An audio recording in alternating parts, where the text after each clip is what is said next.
بسم اللہ الرحمن الرحیم۔ ایک خصوصی انٹرویو کے ساتھ میں ہوں آپ کا میزبان غازی صلاح الدین۔ ناظرین، پاکستان کو بنے ہوئے 61 سال کا عرصہ بیت چکا۔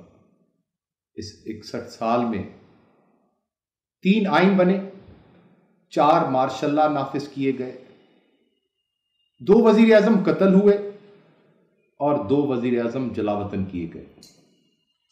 61 سال میں ایک سوال 16 کروڑ عوام کے سامنے کہ ہم نے کیا کھویا کیا پایا۔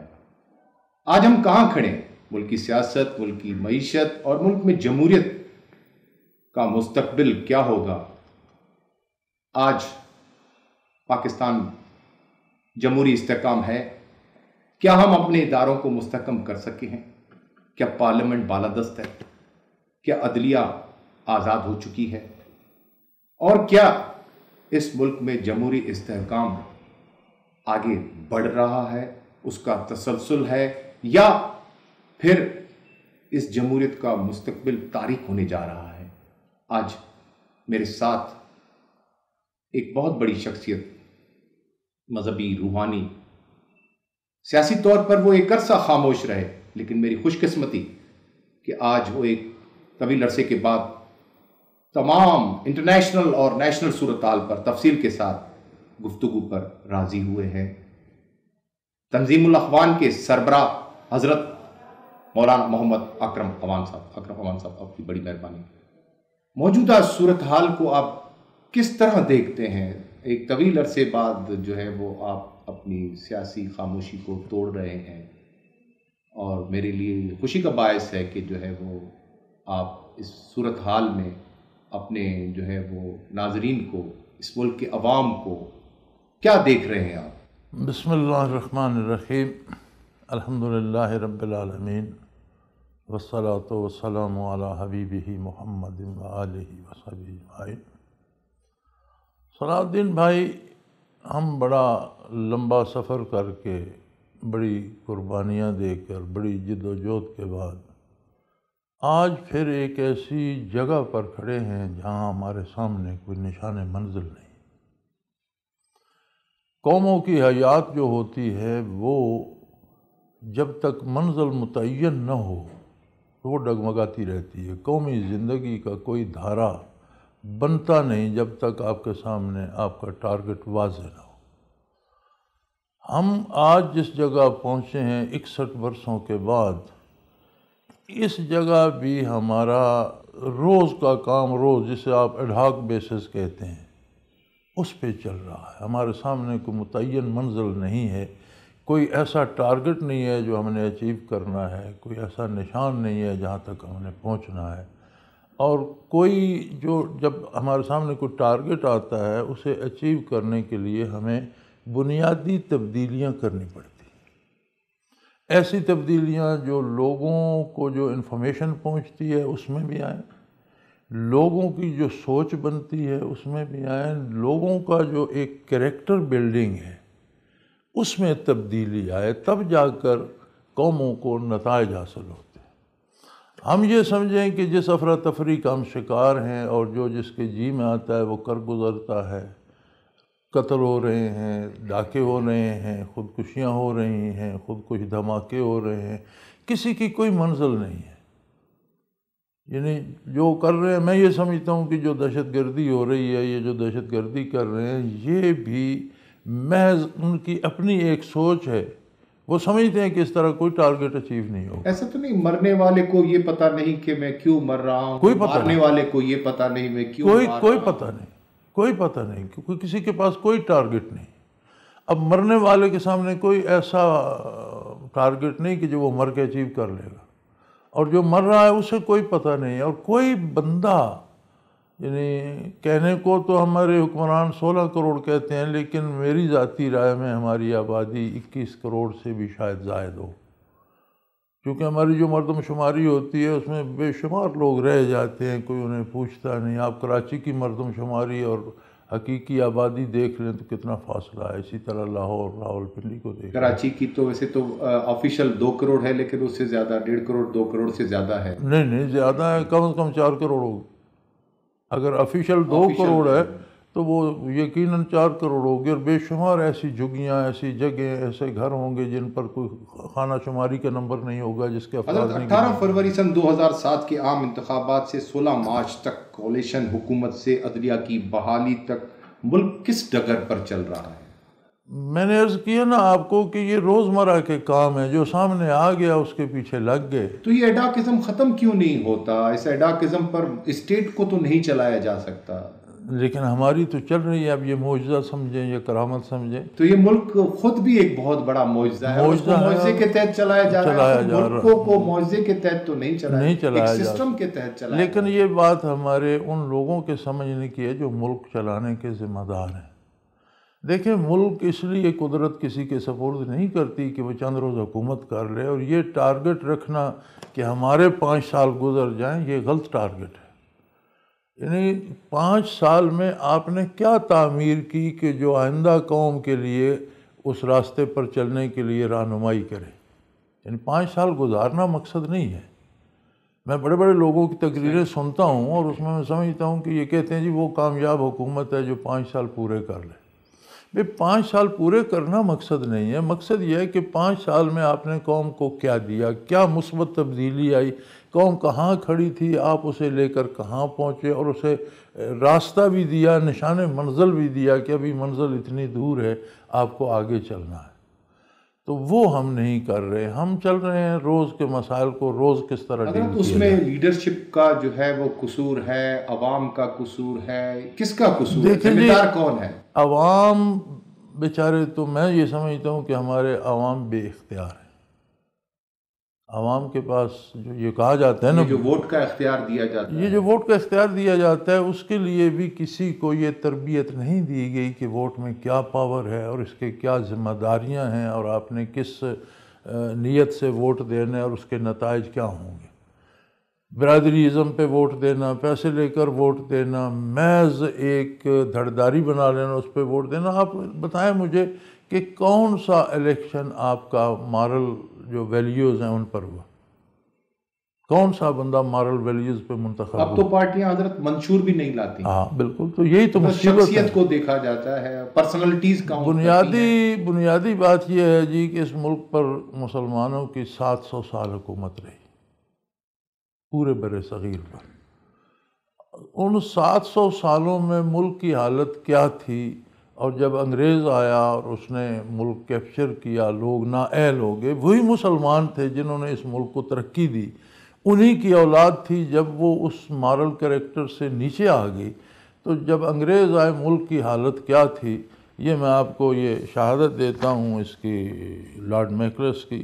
اور یہ وہ بندہ ہے جس نے پورے ہندوستان کو سروے کر کے رپورٹ دی تھی برٹش پارلیمنٹ میں. یہ اس کی تقریر ہے 2 فروری 1835 کی، اور یہ انڈین آفس لائبریری میں موجود ہے. یہ اس کی فوٹو کاپی ہے، اس کے ساتھ یہ لارڈ صاحب کا فوٹو بھی ہے، اور اس پہ وہ اتھینٹسٹی بھی ہے، باقاعدہ اتھینٹک فوٹو کاپی ہے.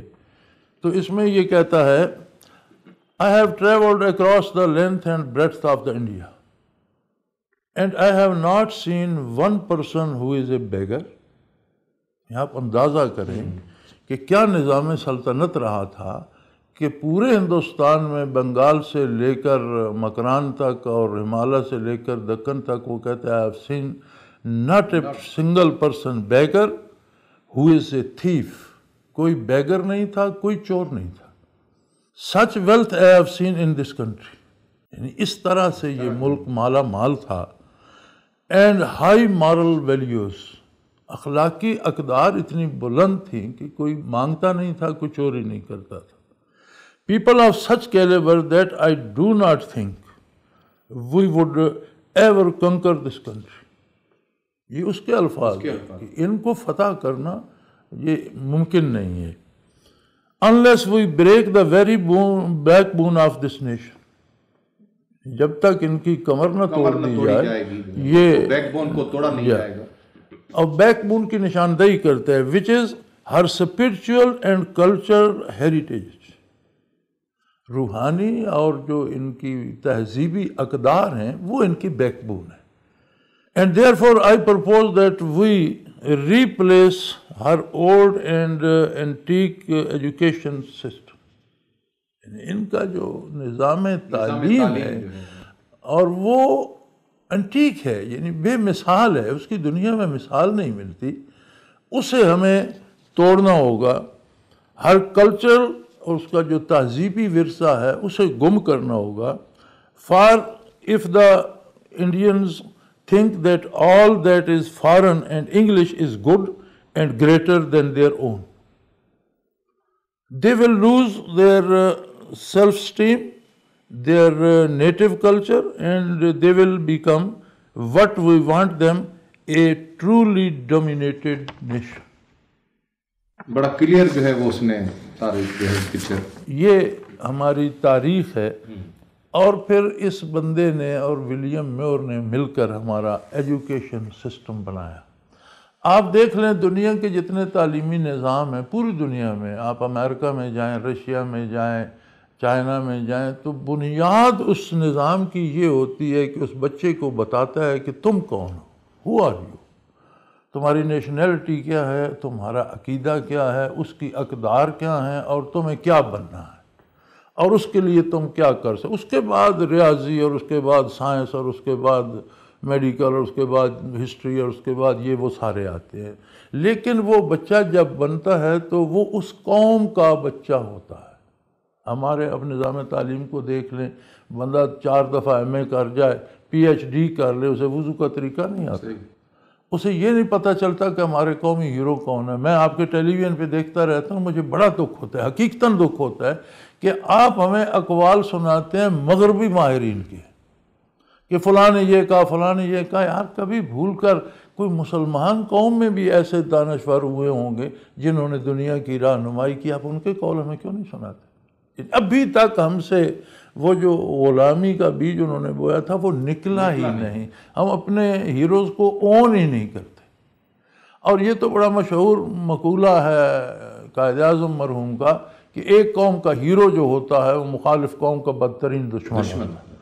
تو ان اقوام نے تو ہمارے ہیروز کو دفن کیا، ان کی یادیں دفن کر دیں، ان کے ارشادات دفن کر دیے، چونکہ ان کے لیے تو بدترین دشمن تھے.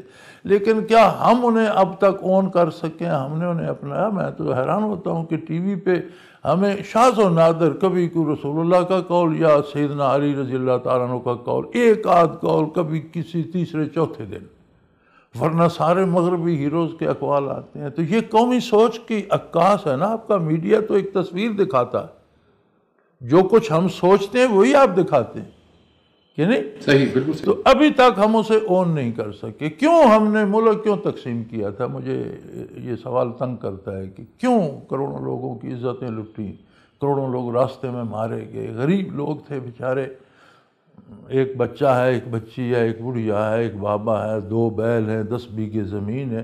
وہ بیچارہ سب کچھ کھو کے، ارب پتی نے اگر اربوں کھوئے تو اس کے لیے تو اربوں سے زیادہ وہ قیمتی تھے. اس کی لاشیں بھی دفن نہ ہو سکیں، گدھ کھاتے رہے، کتے کھاتے رہے. اور اتنی بڑی قربانی کے بعد ہمیں یہ ایک ملک نصیب ہوا. اس میں ہم نے کیا کیا؟ یعنی جو یہ نظام یہ لارڈ بتا رہا ہے جو انہوں نے دیا تھا اسے منو ان ہم نے وراثت میں لے لیا، اور 61 برسوں سے ہم اس کو چلا رہے ہیں. تو جب آپ کوئی حضرت ہم آزادی تو حاصل کر چکے لیکن ذہنی طور پر آج بھی ہم غلام ہیں. نہیں یار، ہم نے آزادی حاصل نہیں کی، ہم آزاد نہیں. یہی تو ہمیں غلط فہمی ہے. ہم آزاد، ہمارا مسئلہ ہی یہی ہے کہ ہمیں آزادی نصیب ہی نہیں ہوئی. آزاد نہیں ہے. کس کے غلام ہیں؟ صرف انگریز چلا گیا اور اس کی جگہ پاکستان کے چند خاندان اس کے جانشین بن گئے. ان کے سرپرست امریکہ، ان کے سرپرست کوئی بھی ہو. دیکھیں، ہمیں امریکہ سے، ہمیں یورپ سے کسی سے ڈیل نہیں کرنا. ہمیں ڈیل کرنا ہے اپنے جو اقتدار کے ایوانوں میں بیٹھے ہیں ان سے. تو انہیں تو لوگ منتخب کرتے ہیں، عوام منتخب کرتے ہیں، ان کا تو قصور نہیں. لوگ منتخب تو کرتے ہیں، لیکن کیا لوگوں کے پاس کوئی چوائس ہے؟ کیا لوگ، جس کو لوگ چور چور کر کے نکالتے ہیں اسی کو پھر منتخب کرتے ہیں تو لوگ کہاں جائیں؟ تو یہی تو ہمارا اعزاز ہے، یہی تو مصیبت ہے ہماری. یہ آزاد قوموں کا رویہ تو نہیں ہے. یا تو بندہ چور نہیں ہے اور قوم نے اسے غلط کہا تو قوم کو معافی مانگنی چاہیے، اور یا وہ چور ہے تو اس سے قوم کی جان چھڑانی چاہیے۔ یہ کیا رویہ ہے کہ ایک آدمی کو آپ 1 سال 2 سال 1.5 سال برداشت نہیں کرتے، کہتے ہیں چور ہے، کام ٹھیک نہیں کر رہا، آنیسٹلی نہیں کر رہا، ملک کا بھلا نہیں چاہ رہا، لوٹ رہا ہے، اپنی جیبیں بھر رہا ہے، نکالو نکالو نکالو، آپ نکال دیتے ہیں، پھر آپ دوسرا لے آتے ہیں، پھر آپ پہلے چور کو لے آتے ہیں، پھر آپ دوسرے چور کو لے آتے ہیں۔ تو یہ کیا آزاد منش انسانوں کا شیوا ہے؟ آپ سمجھتے ہیں یہ قوم آزاد ہے؟ پاکستان میں جمہوریت کا کھیل چوہے بلی کا کھیل بن چکا ہے۔ تنظیم الاخوان کے سربراہ آج ہمارے مہمان، ایک چھوٹا سا بریک اور اس کے بعد واپس آتے ہیں۔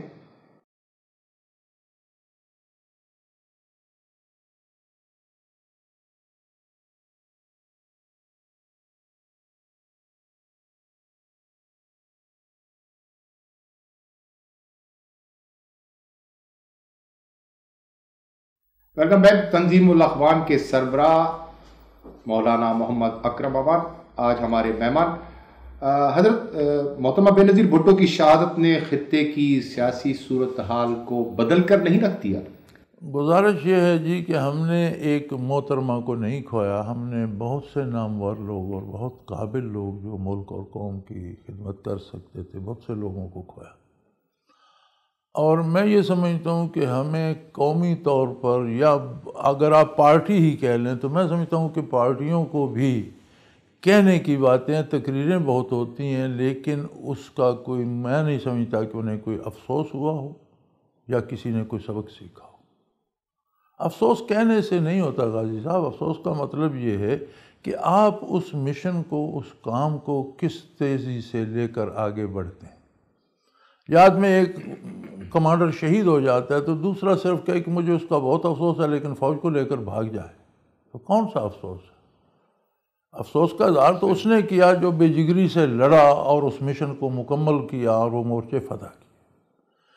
تو یہ قوم باتیں انقلاب انقلاب کی ہوتی رہتی ہیں۔ اب میں سن رہا ہوں 2 دن سے کہ یہ بہت بڑا انقلاب آ گیا، چیف جسٹس صاحب بحال ہو گئے، انقلاب آ گیا۔ بھی انقلاب یہ نہیں ہوتے، انقلاب ہوتے ہیں جب قوموں کے راستے صحیح ہوتے ہیں۔ انقلاب ہوتا ہے جب ہم صحیح سمت چلتے ہیں۔ انقلاب یہ بن سکتا ہے جیسے اب تعاون ہوا ہے دونوں جماعتوں میں بچھڑنے کے بعد۔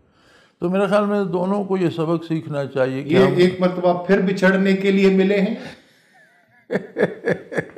آپ پھر سے مجھے چھوڑ کے جانے کے لیے، آپ، لیکن ایسا نہ ہو تو بہتر ہے، اللہ کرے لیکن نظر ایسا نہیں آ رہا ہے کہ ایک مرتبہ پھر بچھڑنے کے لیے ملے ہیں۔ دیکھو 2 چیزیں ہیں، اگر تو ہم قومی مفاد پہ جمع ہو جائیں اور ہماری توجہ اس طرف آ جائے جس طرف یہ لاڈ صاحب ہمیں متوجہ کر رہے ہیں، اور ہم مل بیٹھ کر اپنے دانشوروں کو بٹھا کر، اس شعبے کے لوگوں کو بٹھا کر اس پہ دیکھیں، پچھلی تاریخ نکالیں کہ ہمارا سسٹم آف ایجوکیشن کیا تھا، بچے کیا بن رہے تھے، انہوں نے کیا تبدیلی کی کہ ہم غلام بن گئے، ہم وہ آزادی والا سسٹم پھر لائے، بجائے اس کے کہ کتنی وزارتیں کس کو ملیں، کون سی سیٹ کس کے پاس ہے، کون صدر بنا، کون وزیر اعظم۔ یار جو بن گیا اسے کام کرنے دو، کہ نہیں؟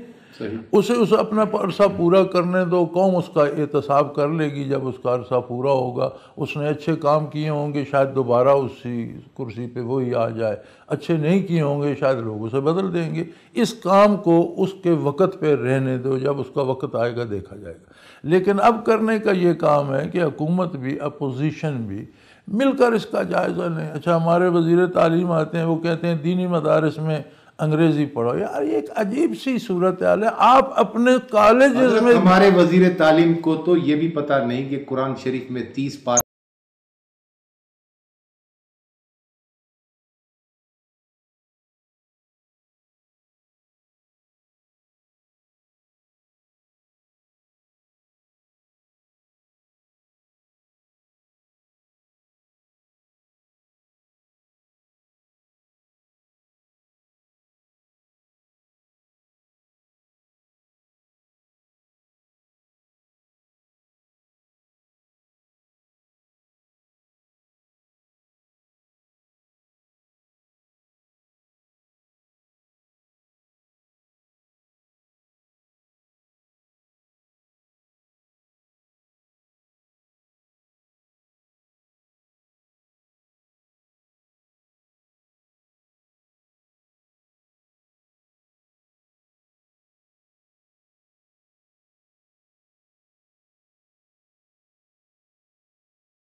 پارٹی کا ملازم ہو تو کس قوم کی بات کرتے ہیں آپ؟ قوم کہاں آ گئی؟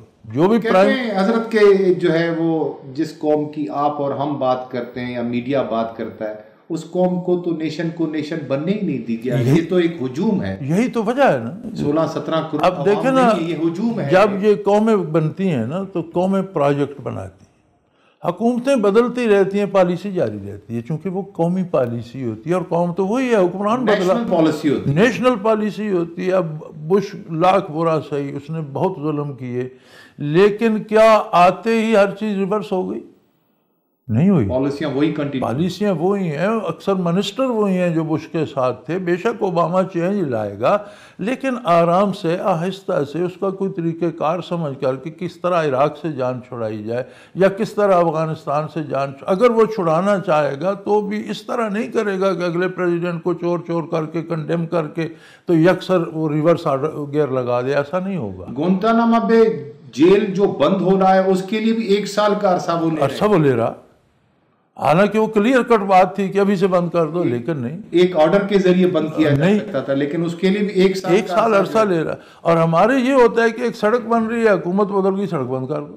ایک نالی بن رہی ہے محلے میں، حکومت بدل گئی، جی بند کر دو. یار یہ کیا تماشا ہے ہمارا؟ ابھی تک وہ جو ایک قومی اتحاد یا قومی ایک رویہ ہوتا ہے وہ بن ہی نہیں سکا. اور امریکہ میں ایک سال ایک کتاب لکھی گئی تھی تو وہ تہذیب پہ اور معاشرت پہ تھی، تو اس کتاب وہ اس سال کی بیسٹ سیلر بک تھی. اس کا نام تھا دا لونلی کراؤڈ، کہ کوئی کسی کو نہیں پوچھتا، ہر بندہ، بے شمار لوگ ہیں لیکن ہر بندہ اکیلا ہے، اپنا خود ذمہ دار ہے. ہم میں بھی وہ اب آ گئی ہے. وہ کہتے ہیں نا take care of your self, take care of self. اب ہمارے بھی یہی کہتے ہیں کہ ہم تجھے نہیں پوچھیں گے کنویں میں گرتا ہے یا مرتا ہے، اپنی احتیاط تجھے خود ہی کرنی ہے. یہ ان کا تو حال ویسا ہے. ہمارے وہاں سے سن کے کہہ دیتے ہیں، چونکہ ہم غلام ہیں، ہم سمجھتے ہیں جو وہ کر رہے ہیں وہ اچھا ہے. تو ہمیں تو یہ کہنا چاہیے اللہ حافظ یا اللہ بھلا کرے گا، یا کوئی میرے ساتھ خدمت ہو تو بتاؤ. ہم نے یہ نہیں کہتے ہیں ٹیک کیئر. تو ہم ابھی تک قوم ہمیں کسی نے بنایا نہیں، اور یہ لیڈروں کا کام ہوتا ہے. لیڈر قومیں بناتے ہیں. قومی پالیسیاں کسی شخص کی نہیں ہونی چاہیے، ایک باڈی ہونی چاہیے. جیسے نیشنل اسمبلی ہے، سینٹ ہے، اس میں آگے ایک باڈی ہونی چاہیے جو صرف تھنک ٹینکس ہونے چاہیے جو قومی پالیسیوں پہ غور کریں اور رہنمائی کریں پریزیڈنٹ کی، پرائم منسٹر کی، اور ان کی رائے کے بغیر اس میں کوئی نیا آنے والا بھی تبدیلی نہ لا سکے. تو سارے ملکوں میں یہی ہوتا ہے، امریکہ میں بھی یہی ہے. تو یہاں کیوں نہیں؟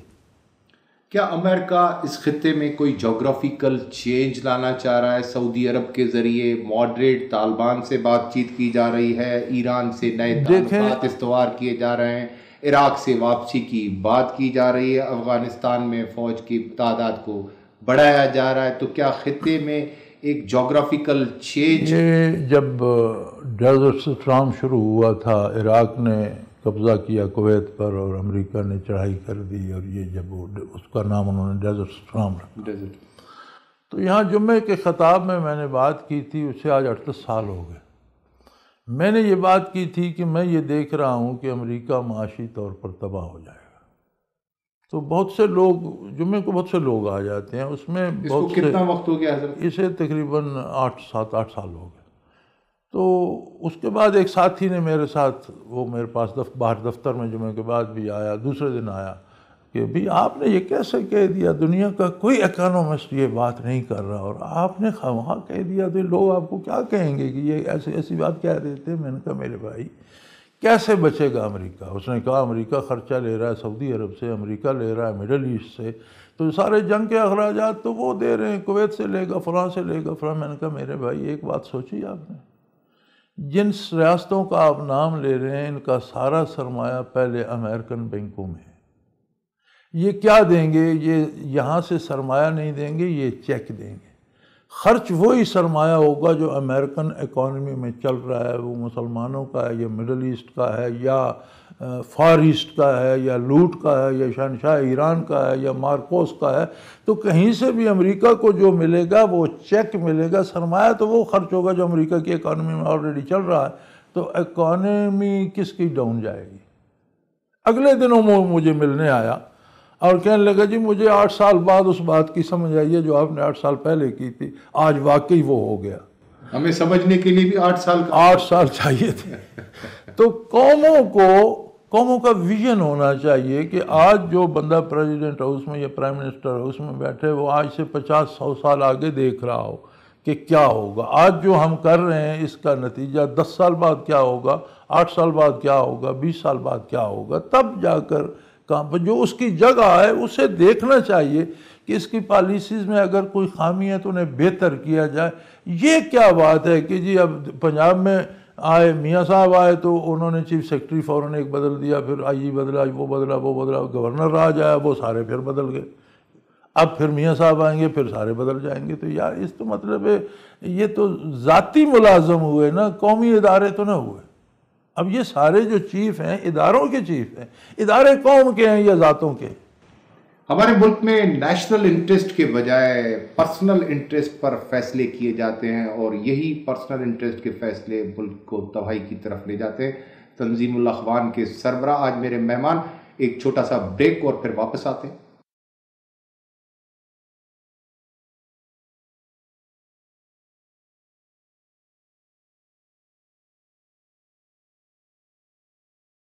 Welcome back. تنظیم الاخوان کے سربراہ مولانا محمد اکرم اعوان صاحب آج ہمارے مہمان۔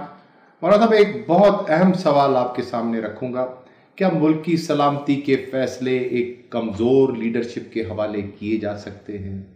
میں پہلے عرض کر رہا ہوں کہ کوئی بھی لیڈر ہو کسی کو ذاتی طور پر فیصلے کرنے کی اجازت نہیں ہونی چاہیے۔ ہمارے پاس انسٹیٹیوشنز ہونے چاہیے، ادارے ہونے چاہیے، تھنک ٹینک لیکن میں آپ کی چاہیے۔ بات کاٹوں گا، یہاں پر ادارے بدقسمتی سے یا تو بنے نہیں ہیں یا انہیں بننے نہیں دیا گیا، انسٹیٹیوشن کمزور ہیں، انفرادی شخصیات جو ہیں وہ انڈیویجول بہت مضبوط ہیں۔ دیکھیں جو انفرادی مفادات ہوتے ہیں نا غازی صاحب، وہ مستقل نہیں ہوتے، وہ وقت کے ساتھ بدلتے رہتے ہیں۔ ایک چیز آج آپ کو چاہیے، کل شاید وہ آپ کو مل بھی رہی ہو تو اپنا لیں، کل کوئی دوسری چیز آپ کو ضرورت ہوگی کہ نہیں۔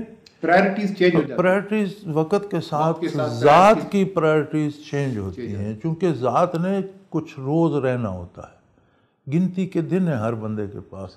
قوموں کی زندگی صدیوں پہ محیط ہوتی ہے۔ اب ہماری زندگی، قومی زندگی 1400 سال تو ہو گئے کہ نہیں؟ صحیح۔ تو یہ قیامت تک انشاءاللہ چلے گی۔ تو قوموں کی زندگی جو ہوتی ہے اس پر ذاتی فیصلے کرنا یہ اس کا کوئی جواز ہی نہیں ہے۔ اس کے لیے انسٹیٹیوشنز ہونے چاہیے، ادارے ہونے چاہیے، ایسے لوگ ہونے چاہیے جن کی نظر مستقبل پر ہو اور ماضی جن کے حافظے میں محفوظ ہو، اور اس سے سبق لے کر آئندہ کے لیے وہ فیصلے کریں کہ بین الاقوامی تعلقات ہم نے کیسے رکھنے ہیں۔ کیا ہماری لیڈرشپ نے ماضی سے جو ہے وہ سبق حاصل کیا؟ ابھی تک نہیں، کچھ نہیں سیکھا۔ ابھی تک کسی نے کچھ نہیں سیکھا۔ اگر سیکھتے تو یہ جو روز کی دینگا مشتی ہم دیکھ رہے ہیں، کم از کم یہ اسمبلی میں، پریزیڈنٹ ہاؤس میں، پرائم منسٹر ہاؤس میں، تو یہ نہ ہوتی۔ 61 سال ہو گئے پاکستان کو بنے ہوئے، قائد اعظم کے بعد آنے والی قیادت محلاتی سازشیں، ملکی سیاست، جمہوریت، معیشت کا بھٹا بٹا دیا، 16 کروڑ عوام اس دائرے میں گھومتے رہے ہیں۔ یہ کب تک اس دائرے میں گھومتے رہیں گے؟ کب باہر آئیں گے؟ جب تک ہم ذاتی مفاد پر قومی مفاد کو ترجیح نہیں دیتے تب تک اس سے باہر آنے کا کوئی راستہ نہیں۔ اس میں اصل ذمہ داری حضرت قیادت کی ہے، لیڈرشپ کی ہے۔ آپ نے جنرل پرویز مشرف کے ابتدائی دور میں ایک بہت بڑا فیصلہ کیا، یہاں پر لاکھوں لوگوں کو خیمہ زن کیا، ایک نئی لیڈرشپ دی، آپ نے لوگوں کو ایک نئی ہوپ دی۔ اچانک آپ نے اپنا فیصلہ تبدیل کر دیا اور وہ لوگ اسلام آباد جانے کے بجائے گھروں کی طرف روانہ ہو گئے۔ یہ فیصلہ کیوں ہوا؟ تبدیل نہیں کیا تھا، حکومت نے بات کی، سینٹر کے لوگ آئے، منسٹرز آئے کہ بھئی ہم آپ کیا تبدیلی چاہتے ہیں؟ تو میں نے انہیں 1 پوائنٹ ایجنڈا دیا۔ میں نے انہیں کہا کہ آپ کا جو بینکنگ سسٹم ہے اسے تبدیل کر کے اسے سود کی بجائے شراکت پہ چلائیں تو 50% سے زائد مسائل قوم کے حل ہو جاتے ہیں۔ یہ جو آپ کے بینک ہیں جو 4% یا 5%، 5% اور 6% سود دیتے ہیں اور وہ حرام ہوتا ہے، یہ 35% تک منافع دے سکتے ہیں سالانہ۔ اور پھر انہوں نے بینکنگ کے لوگوں کو بلایا، اس میں ہم بھی تھے، اس میں پریزیڈنٹ صاحب تشریف لائے، وزیر خزانہ تشریف لائے، وزیر خزانہ محبوب اللہ، جی ہاں، وزیر مذہبی امور تھے ڈاکٹر صاحب غازی صاحب اسلام آباد والے، وہ تشریف لائے، رفیق تارڑ صاحب پریزیڈنٹ تھے، وہ پرسنلی تشریف لائے، اس پہ ڈیبیٹ ہوئی، اور میں نے سمپل سا سوال رکھا تھا کہ آپ نے جو 58-60 سالوں میں 50 سالوں میں سود معاف کیے ہیں، ان کی مجھے سود حاصل کیا ہے بینک نے، وہ اس کا ٹوٹل بتائیں، اور جتنے قرضے معاف کیے ہیں اس کا ٹوٹل بتائیں۔ تو سود بہت کم تھا اور جو قرضے معاف ہوئے تھے کھربوں کے حساب سے وہ بہت زیادہ۔ تو میں نے کہا بینک پھر سود سے تو نہیں کما رہے، بینک تو اپنے پروجیکٹ سے کما رہے ہیں، اگر سود سے کما رہے ہوتے تو بینکرپٹ ہو گئے ہوتے، ختم ہو گئے ہوتے، آپ نے اتنے قرضے معاف کیے ہیں کہ اتنا سود آپ نے نہیں لیا۔ تو جو پروجیکٹ سے آپ کماتے ہیں، جس کا پیسہ ہے اسے اس کا شیئر کیوں نہیں دیتے؟ اس پر حکومت قائل ہوئی تھی کہ ٹھیک ہے ہم فی الحال انٹرنیشنل، میں نے کہا آپ انٹرنیشنل رہنے دیں جب تک آپ قرضوں سے نجات حاصل نہیں کرتے، IMF اور ورلڈ بینک سے نجات، جب تک نجات حاصل، ڈومیسٹک تو کریں، اتنی خوشحالی آئے گی کہ آپ وہ قرضے ادا کر کے وہاں بھی انڈیپینڈنٹ ہو جائیں گے۔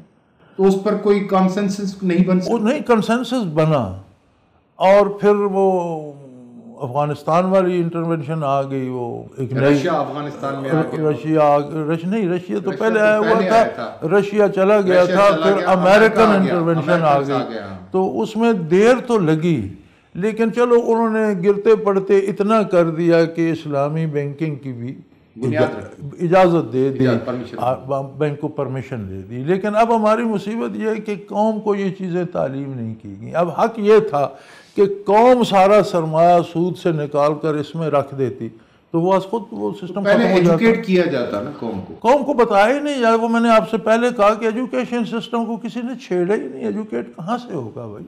آپ 16 سال کالج میں اور سکول میں لگا کے آ جاتے ہیں، آپ وہاں ایجوکیٹ نہیں ہوتے تو پھر شادی ہو گئی، بچے ہو گئے، نوکری ملازمت، اس میں آپ ایجوکیٹ ہوں گے یا گزارا کریں گے؟ جو ایجوکیشن کا ٹائم ہوتا ہے بندے کے پاس، جب وہ ٹوٹلی ایک طرف ڈیووٹڈ ہوتا ہے سیکھنے کی طرف، وہاں تبدیلی آئے تو اس کی سوچ میں تبدیلی آئے۔ تو اب تک ہم سے ایجوکیشن سسٹم ہی نہیں بن سکا۔ سوات میں شرعی نظام نافذ کرنے کے معاملات جو اس پر بہت اچھا کیا، چلو بہت اچھا ہوا، کسی نے خوش دلی سے کیا یا بد دلی سے کیا، اچھا کام ہے، اس کی تعریف کرنی چاہیے، بہت اچھا کیا، لیکن اکارڈنگلی جیسے کرنا چاہیے تھا ویسے نہیں۔ کیسے کرنا چاہیے تھا؟ میرے ذہن میں تو یہ تھا کہ اب جو ہے وہ تمام مذہبی جماعتوں کو بھی مشترکہ طور پر کوئی مشترکہ حکمت عملی اپنانی چاہیے۔ میری ذاتی رائے یہ ہے، میری ذاتی رائے کہ علماء کی جیوری بنانی چاہیے تھی، عدالتوں کو نہیں چھیڑنا چاہیے تھا۔ عدالتیں جس طرح چل رہی ہیں چلتی، جوڈیشری کا سسٹم جو ہے جوڈیشری کا سسٹم کنٹینیو کرتا، ہر جج کے ساتھ 3 علماء بیٹھے ہوتے، تشریف فرما ہوتے، جیوری ہوتی جو پوری ایویڈنس سنتی، اس کیس کی پروسیڈنگ سنتی اور آخر میں اپنی رائے دیتی کہ اس میں فلاں بندہ اتنا خطا کار ہے، اتنا نہیں ہے، اس کی یہ سزا ہونی چاہیے، یہ نہیں۔ پھر وہ ڈیپینڈ کرتا جج پہ کہ اس نے خود بھی سنی، جیوری کا فیصلہ بھی لیا، اب وہ اسلام کے مطابق یا اسلامی عدل کے مطابق اپنا فیصلہ سنا ہے۔ اب اسے انہوں نے جو کیا ہے کہ ججز کو گھر بھیج دو، وہاں عالم بٹھا دو، تو عالم اس سسٹم کو نہیں جانتا جو ہمارا جوڈیشل سسٹم ہے۔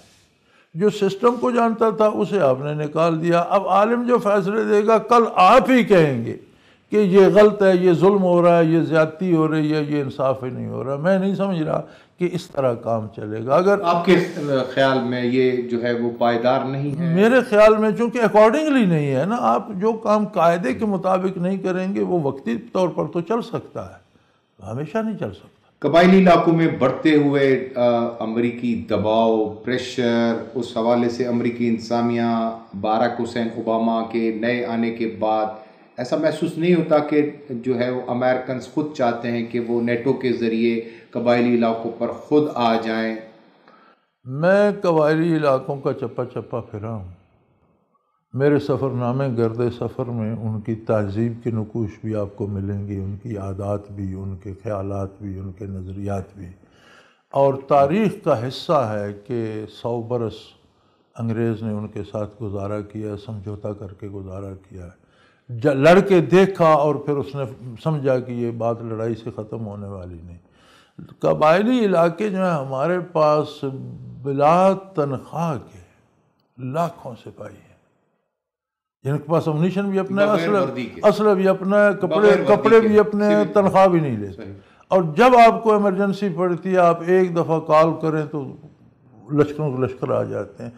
آپ کو چاہیے یہ تھا کہ جو بندہ بھی برسر اقتدار آیا وہ وہاں تشریف لے جاتا، ان سے بات کرتا کہ تمہارا پرابلم کیا ہے۔ اگر افغانستان میں لڑنا ہے تو افغانوں کو لڑنے دو، ان کا ملک ہے، وہ لڑ رہے ہیں، وہ کب کسی سے مدد مانگ رہے ہیں؟ افغانستان نے آج تک کسی ملک سے مدد مانگی ہے معاشی طور پر یا فوجی طور پر، یا کسی ملک سے آپ نے کبھی سنا آپ میڈیا میں بیٹھے ہیں کہ افغانستان نے مدد طلب کی ہے یا قرضہ مانگا؟ تو پھر ہمیں کیا پریشانی ہے کہ ہم یہاں سے بھاگ کر خواہ مدد کرنے جاتے ہیں؟ وہ کہہ رہے ہیں کہ ہمارا ملک ہے، ہم اس کا دفاع کر سکتے ہیں، ہم کریں گے انشاءاللہ، وہ کر رہے ہیں، انہیں لڑنے دو۔ یا کسی کا کوئی باہر کے لوگ ہیں وہ لڑتے ادھر ہیں، ادھر جاتے ہیں، انہیں روک دو، انہیں کہو بھائی جدھر لڑ رہے ہو ادھر ہی رہو، یہ نہیں، یا اپنے ملکوں کو جاؤ۔ اپنے لوگوں سے یہ کہتے کہ تمہیں کیا تکلیف ہے، تم کیوں اپنے ملک کے لیے مصیبت خریدتے ہو؟ اگر لڑنا ہوگا تو پھر ساری قوم مل کر لڑیں گے، تم الگ سے کیوں کرتے ہو؟ تو کیا یار وہ یہ بات نہ مانتے کہ اگر اتنی مجبوری پڑی کہ پاکستان کو افغانستان کی مدد کے لیے جانا ہے تو اگر امریکہ وہاں سے آ سکتا ہے تو حضرت یہ سوچ جو آپ بتا رہے ہیں یہ ہماری اسٹیبلشمنٹ کو یہ سوچ کیوں نہیں آتی؟ اب میں اسٹیبلشمنٹ میں ہوں نہیں اور آپ کو میں نے اسٹیبلشمنٹ کی مجبوری بتا دی کہ وہ قومی ملازم نہیں ہیں، وہ لوگوں کے ملازم ہیں، اب جو انہیں حکم دیا جاتا ہے وہ کرتے ہیں۔ حضرت ایک طرف قبائلی علاقوں میں امریکہ کا دباؤ جو ہے وہ بڑھ رہا ہے آہستہ آہستہ، دوسری طرف بھارت جو ہمارا پڑوسی ملک ہے اس کی طرف سے بھی ہم پر پریشر بڑھ رہا ہے، بیٹی کا حملہ اور یہ ساری چیزیں، تو یہ سارے معاملات جو ہیں وہ اب ایک سوالیہ نشان نہیں بنتے جا رہے ہیں ہماری سیکیورٹی؟ قبائلی علاقے میں ایک بات وہ کہتے ہیں کہ یہ ہمارا 18واں بھائی ہے، ایک بات ہوتی ہے، ایک محاورہ ہے، جس بندے کو وہ پناہ دیتے ہیں کہتے ہیں یہ 18واں بھائی ہے۔ ایک بندے کے 17 بیٹے تھے، ایک دوسرے بندے دوسرے قبیلے کا تھا، اس نے کہیں قتل کر دیا، لڑائی ہوئی، وہ اس کے پیچھے اس کے جو مخالف تھے وہ لگے، وہ بھاگا، وہ اس کے گھر میں گھس گیا، اس نے اسے روک دیا ان کو دروازے پہ کہ میرے گھر پہ حملہ نہیں کرو، اگر میرے گھر پہ حملہ کرو گے تو میری اور تمہاری لڑائی ہوگی۔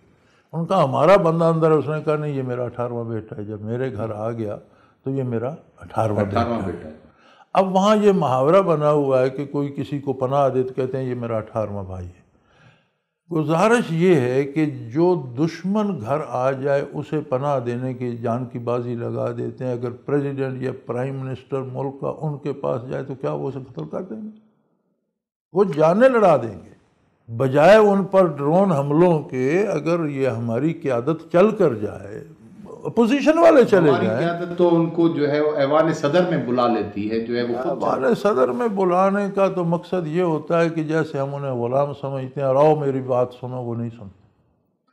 اگلے دن ایک پٹھان بات کر رہا تھا، مجھے اس کی بات بڑی پسند آئی، اس نے کہا جی یہ ہمارے ساتھ معاہدہ کرتے ہیں کہ گن پھینک دو بات کرو، ہمارا جو بچہ پیدا ہوتا ہے وہ 2 باتیں سنتا ہے، اذان ہوتی ہے اس کے کان میں، اللہ اور رسول کا نام سنتا ہے، اور اس کی پیدائش پہ فائرنگ ہو رہی ہوتی ہے بار بڑی، وہ بندوق کی آواز سنتا ہے۔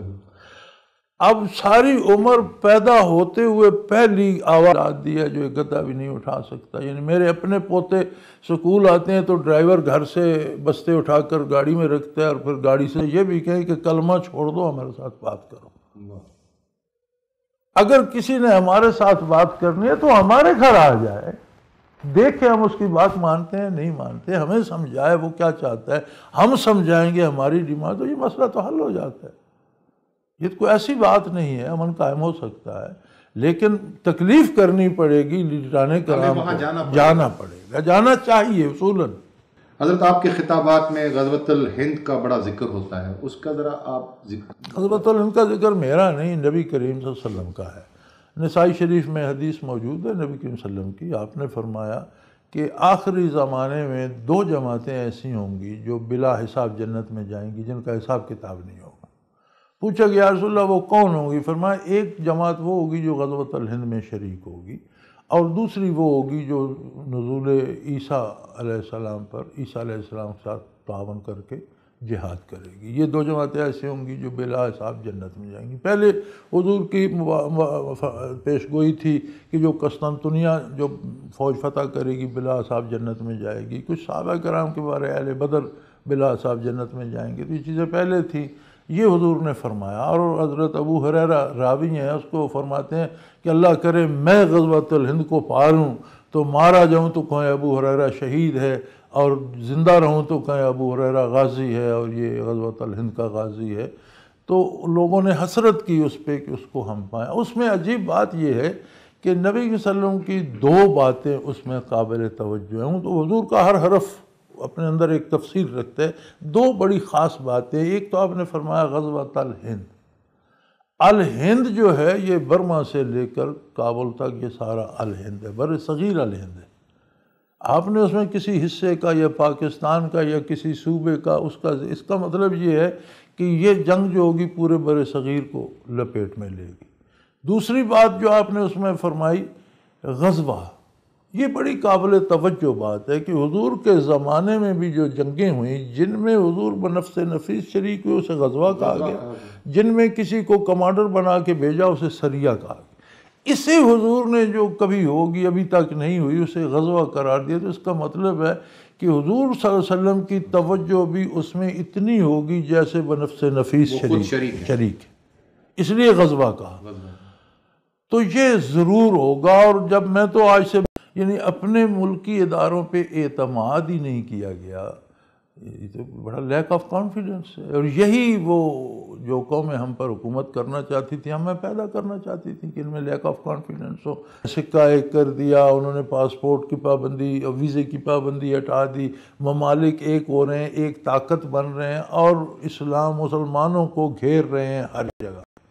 لیکن اصل اسلام اس وقت اس صدی میں کہاں ہے؟ میں نے دنیا گھومی ہے غازی صاحب، جاپان سے امریکہ کے مغربی ساحلوں تک اور چین سے افریقہ تک۔ میں نے ایسا مسلمان روئے زمین پر نہیں دیکھا جیسا اس بر صغیر میں موجود ہے، پاک ہند میں۔ ایسے مدارس کہیں نہیں ملتے جیسے یہاں دنیا کے بچے یہاں پڑھنے آتے ہیں۔ یہاں کے لوگ پریکٹیکل مسلمان ابھی تک ہیں، باقی دنیا میں لوگ فری سٹائل ہو چکے ہیں، مسلمان ہیں لیکن تہذیب بدل گئی ہے۔ یہاں ابھی تک اصل اسلام، سچے مسلمان، سچ بولنے والے، سچ پر عمل کرنے والے، قرآن کو رات دن پڑھنے والے، روزے رکھنے والے، تہجد گزار، ذاکرین، ہر شعبے زندگی کے لوگ، ہزار خرابی کے باوجود ہر شعبے کے لوگ آپ کو یہ بیس بن گئی ہے۔ اب جیسے وہ اس میں انہوں نے کہا کہ جب تک کمر نہ توڑی جائے، آخر کفر کی نظر اس پر جائے گی کہ یہ مسلمانوں کی بیک بون کہاں ہے، تو تب وہ اس کو گھیریں گے اور it will be the battle field.